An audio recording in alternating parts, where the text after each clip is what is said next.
Hello guys, this is Grace and welcome to process video number 3 for our Use Those Cut Files series. So I'm showing you all the things that I'm going to be using. Again, I'm doing a Christmas page because that is just what I'm feeling I'm doing right now. And I have this bag that I just showed you, and it has all of my Christmas products in there. I like to keep the Christmas products together because I use a lot of those for pages and then also for making my mass-produced cards every year, and so I like to all keep them in one spot.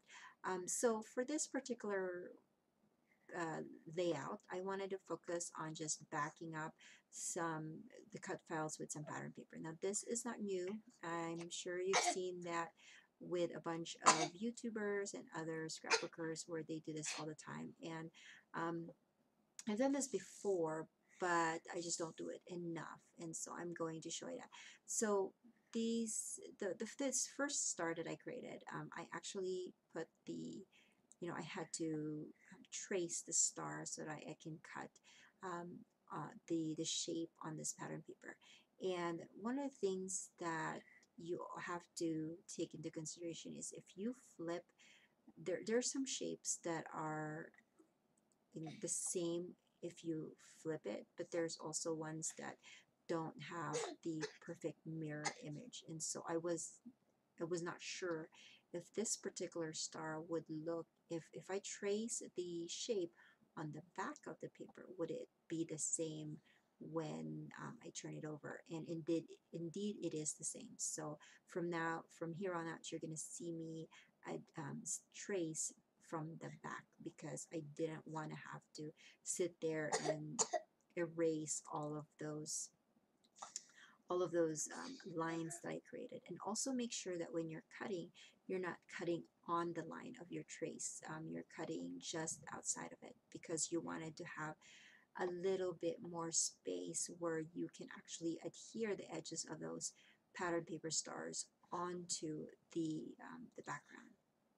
And here, as you can see, I have put all of the papers already there, and then I also left a couple of the stars empty because I know that that's where my photo is going to be, and so I didn't bother filling that up because I know that it's going to be covered up with the photo anyways. I wanted the photo to stand out onto the very busy background, and so I had a piece of vellum that I wanted to sandwich between my photo and my paper, but the photo has some kind of empty spots on the top, and so I decided that's where my title is going to be, and I think I'm only going to need my vellum for that particular part, and so that's what I do here.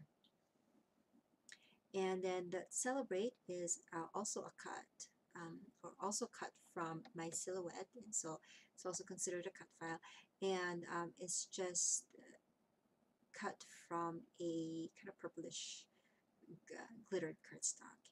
So now I'm adhering my photo and then my title.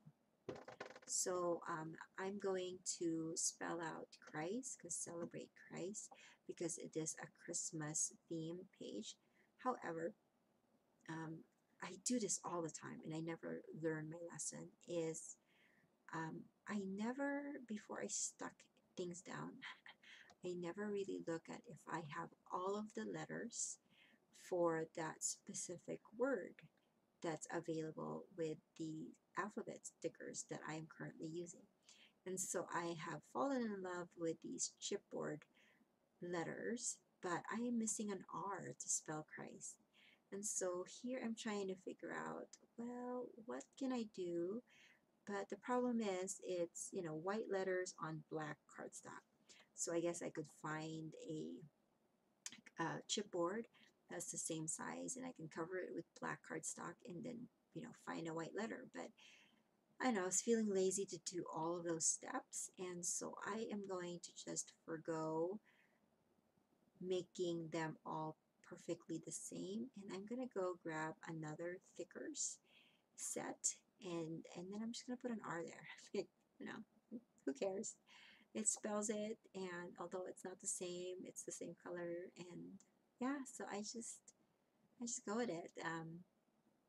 If I had a little bit more patience, maybe I would do things differently, but I don't know. At this point in the game, I was like, I'm just gonna go with it.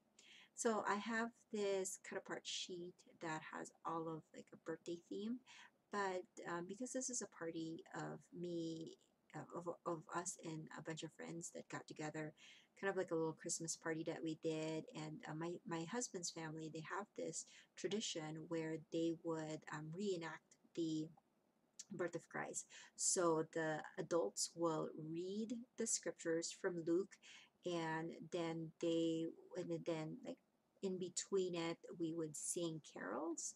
And then the kids would be the one that's acting. So when we get to the scripture that talks about the shepherds, the shepherds will come with a little sheep, and then when they talk about the babe is born, and the little Mary and little Joseph will come with a little baby, and so it's really fun. And because we don't have family here in our area, we have decided to just invite friends to come, and so we invited a few friends, and the kids, most of them, not of course all of them, but most of them were willing to participate. And so I took a picture of like the whole um, uh, cast, if you should say, the cast of our little um, play. And so I did that, and then I journaled about our Christmas party and how fun it was with our friends. Now these little things, so I cut out that little celebrate or party uh, paper from that cut apart piece, and then I put the date on there, and then I had a bunch of die cuts from different companies. Like I said, I have all of my Christmas stuff all in one spot, so they're from various companies, and but they're all Christmas themed, and so they all just go together, and I just place them all where I found that there is a spot for them. And then I have this kind of recipe card, and I cut out my journaling into strips and adhered it on there, and then adhered that recipe card onto the page to give my journaling a little bit of a frame. And then I needed something to go on top of that, and so I pulled out these stickers from my mind's eye, and they're a combination of letter stickers as well as word stickers that matched with the Christmas theme. And so that's what's going to go on the recipe card, as well as in little bits and pieces of the or little areas of my page. And then you're not going to see this, but I also added some white button and then some twine on some of the stars to give it a little bit more accent. So that's my page, and I will catch you guys soon. Bye.